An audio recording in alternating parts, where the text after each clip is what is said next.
If you're not feeling your best and feel like you've tried everything, including every crazy diet, you may be missing some hidden enemies sabotaging your health. There are some surprising foods you should avoid, especially after 50, that may be creating a toxic buildup in your body. In this video, I'll share some of the best ways I've found to tackle challenges like this after 50, naturally and effectively. You don't have to resort to drastic measures. We'll explore how to transform your diet while still enjoying the foods you love. And if you're new here, I'm Dr. Gayla Gorman, a licensed acupuncturist, naturopath, and author of What's Your Kryptonite? On this channel, I'm here to help you reverse the effects of chronic stress so that you can cruise through midlife and beyond symptom-free, so that you can put an end to common midlife symptoms like chronic fatigue, insomnia, mood swings, issues with gut health, and even weight gain. Let's start by talking about how your digestion changes after 50.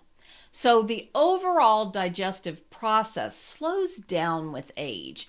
This leads to longer transit time. So transit time is essentially the time that it takes you to consume something, typically through your mouth, and end up showing up in the toilet. One of the ways that I learned to test your transit time many years ago was to eat corn. Not popcorn typically, because that's already sort of partially digested, but if you'll eat corn in the full kernel, you'll find that it will show up in your stool, and that will basically tell you what your transit time is.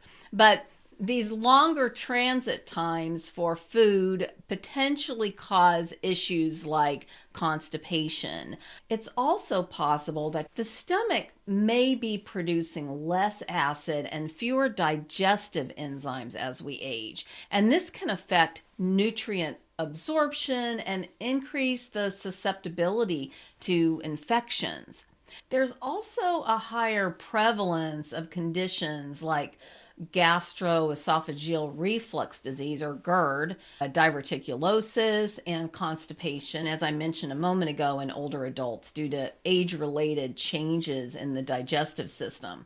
I will say, though, that before you turn to medication to deal with GERD, you want to really address this issue with low stomach acid, and you may even need to supplement with hydrochloric acid in the short term to get your system back up to functioning optimally. The other thing that you really want to consider here is food sensitivities. Now, you may be wondering, do you have a sensitivity or do you have an allergy to certain foods? And the way you're going to know the difference between food sensitivities and food allergies is that allergies involve typically an immediate immune system reaction. And so this is going to be dealt with by your immune system, but you will potentially even go into anaphylactic shock. Your airway may begin to swell. You may have some sort of physical symptoms that are directly related to this immune system spike. Food sensitivities, on the other hand, typically involve a delayed response. And so this is the way actually that we think we're getting away with these food sensitivities in the long run. But the food sensitivity is spiking the IgG antibodies, and then when your body basically has dealt with it for long enough, you're going to start seeing symptoms, and those symptoms may escalate to the point of developing a full-blown allergy, in which case you're triggering IgE antibodies. So just know that food sensitivities and food allergies are huge contributors to issues with toxic buildup as we age. Allergic reactions like the anaphylactic shock I mentioned typically occurs within minutes. Sometimes it can take up to a couple of hours, but food sensitivity can even take days. I'm going to talk to you about one of the foods that I recommend you avoid in a minute, and that can take several days to fully express in your system. The difference, too, between food allergies and food sensitivities can be related to the life threatening reaction. I talked about anaphylactic shock, but food sensitivities tend to have more uncomfortable symptoms rather than life threatening symptoms. But that's just because our body's cries for help are being ignored and this problem is escalating. So, what do I recommend you avoid as far as foods go, especially as we move through midlife and have to deal with a lot of these other stressors related to hormonal changes? So I refer to 5 foods. I call them the fierce 5 because essentially this is how they're reacting in your digestive system. They're fierce. And these 5 foods I have found to create sensitivities or trigger sensitivities, if you will, in most of the women that I work with. Possibly not all of these, but most of them. So the 5 foods in the Fierce 5 are dairy, gluten, yeast, sugar, and alcohol. And you may find that you really just need to moderate these things. I have a human energy system reboot where we eliminate these things for a week. And then as you reintroduce it, you will find that you'll notice reactions in a way maybe that will really clue you in that this is causing a problem for you. But moderation may not be good enough. You may have to eliminate any or all of these. Dairy, for example, is one of the things that I find is most offensive to the women that I work with, and it's one of my biggest issues too, dairy and yeast. And so dairy can take up to 3 days to fully express in the body. So when you've eliminated dairy for a period of time and reintroduce it to your diet, you'll think you got away with it the first day. You maybe eat a little more the second day. It kind of seems like I'm starting to feel a little something's not right, but you may not really fully have the effects of it. And then by day 3, you've got all sorts of signs that your immune system is on overload. And this is the way these food sensitivities accumulate to the point where they create big symptoms. But because it's just been like a drip, drip, drip, slow drip, we don't ever put 2 and 2 together and the dots are not connected. And this is the reason why symptoms often go just treated with a band-aid approach as opposed to getting to the root cause. This is just an example of one of the countless ways stress creates symptoms and other health issues, especially during midlife. I created a video that shows you how to eliminate symptoms that often accompany midlife naturally. So I'll make sure to link to it below this video, but make sure you hit subscribe too, because I share a lot of tips when it comes to dealing with stress that's become toxic. Relieving the nasty symptoms stress creates makes navigating through menopause a breeze. So let me just share a few of my personal stories and you'll understand how I came to this really clear understanding. And my own stories really caused me to do a lot of additional research. And so hopefully my research and work with these issues will help you and save you a lot of headaches in your journey to restore optimal health. So yeast is something that I don't really struggle with where I am seeing signs of a yeast infection, but I regularly find that yeast shows up on my scans, and it also even showed up on a blood test for food sensitivities. And so it's really fascinating because I noticed that I was having an issue with even gluten-free bread. My husband went vegan, adopted a vegan diet quite a few years ago now, and we had a chef that was making us vegan food for him primarily. I'm not vegan. But she was also making homemade gluten-free bread and bringing it here, shortly after it came out of the oven. It was awesome.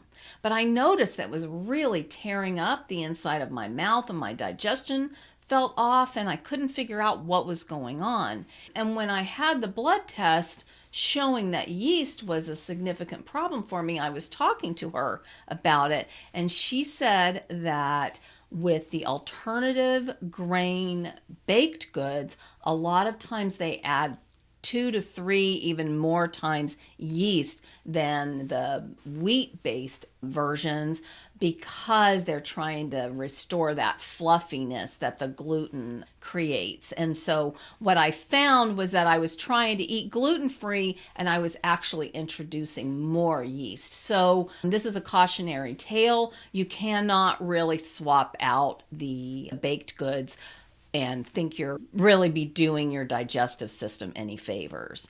And then with dairy's just one of those things that I have finally narrowed down to be probably the biggest culprit. I do still occasionally eat aged cheeses. I really should not, because they also contribute to a yeast problem. But occasionally, if I have some grated sheep's milk Romano on my salad, I tend to find that sheep's milk doesn't have the same genetic structure as cow's milk, and even some goat milk dairy has. And so if you want to cheat a little with dairy, the way to do that is to make sure you're sourcing sheep's milk products.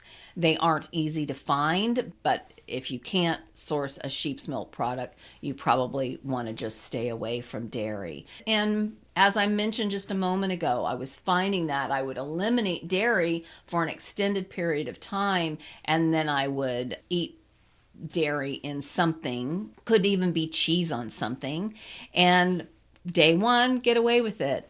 Day 2, not so good. Day 3, full-blown problem. And so the dairy's just something that is not an option for me, and it probably isn't for you either. You just haven't put 2 and 2 together yet. The other thing I will say that I didn't fully understand until I got a blood work antibody test to show what foods were not agreeing with me is almonds. And a lot of people have peanut allergies, some sort of nut allergy. But honestly, a peanut is a bean, a legume. It isn't a true nut. And so if you are having problems with peanuts, then that could point to a problem with legumes, any sort of bean. So you may be finding that beans are problematic in your digestion. But for me, almonds came up on the blood test. And so not surprisingly, here again, we go back to the alternative baked goods. But a lot of times in these alternative baked goods, they use almond flour. And honestly, almonds were just not made to be turned into flour. That's not, it takes way too many almonds to make a cup of almond flour. And so you're consuming way more almonds than your digestive system could handle, probably, even if it isn't having a problem with almonds. But in my particular case, almonds are a problem too, and so I stay away from those as much as possible. And then some of the other things that you really should avoid are ultra processed foods, and these are associated with cardiovascular disease, type 2 diabetes, and lots of things that basically will end your life far too soon. There was actually a study published in the BMJ, and it found that participants who consumed more than 4 servings of ultra processed food daily had a 62% higher risk of all-cause mortality compared to those who ate less than 2 servings a day. Honestly, there's really no place in your diet for highly processed foods. So even one serving a day is too much. If you have a processed food that you consume, a couple times a week, it's probably not going to kill you, but you definitely do not want to be consuming highly processed foods on a regular basis. The other thing too that you want to be careful of is high sodium intake, because this has been linked to hypertension, cardiovascular disease, and potentially even stomach cancer. The World Health Organization reports that the intake of sodium for adults averages about 4,000 plus milligrams a day, and that's more than double the recommended amount, which is less than 2,000 milligrams a day. And so I will just say that salt is really important, especially for those of us who fast regularly. Sodium is not something that you want to be avoiding, but you want to make sure you're using high quality sodium, sea salt, Himalayan pink salt, that sort of thing. And there's no need to overdo it. Your body just needs a small amount of salt, but if you're fasting, your minerals tend to get depleted and you may need to supplement with salts, magnesium, potassium, iodine, those sorts of things to just sort of keep your electrolytes in balance. The other thing too is if you've got a diet that's high in saturated fats, these bad fats are really probably the biggest cause of our health issues, especially obesity. And these really contribute to cardiovascular disease, and the relationship between these bad fats and development of these diseases really suggests that it's a complex relationship, and we're just beginning to understand how important it is that we limit these bad fats. And so any sort of oil like canola oil, sunflower oil, safflower oil, all of these seed oils are really not doing you any favors. If you are using oils, you want to make sure they're really high quality, extra virgin olive oil, avocado oil. If you need to use it with high heat, avocado oil is a really great alternative. But replacing the bad fats, especially anywhere you can control them. If you eat out, just know that you are consuming things that have been made with bad fats. And so you're going to need to control them everywhere you can, because you know you can't totally eliminate them. And if your best efforts to live a healthy lifestyle and do all the things you've been led to think are supposed to work aren't getting the job done, you may even be feeling like you take 2 steps forward and 3 back. In my next video, I'll show you how to manage the toxic stress that's sabotaging your efforts. You can eliminate the symptoms that seem to be piling up in midlife naturally without medication, crazy diets, intense exercise, or any other unsustainable lifestyle hack.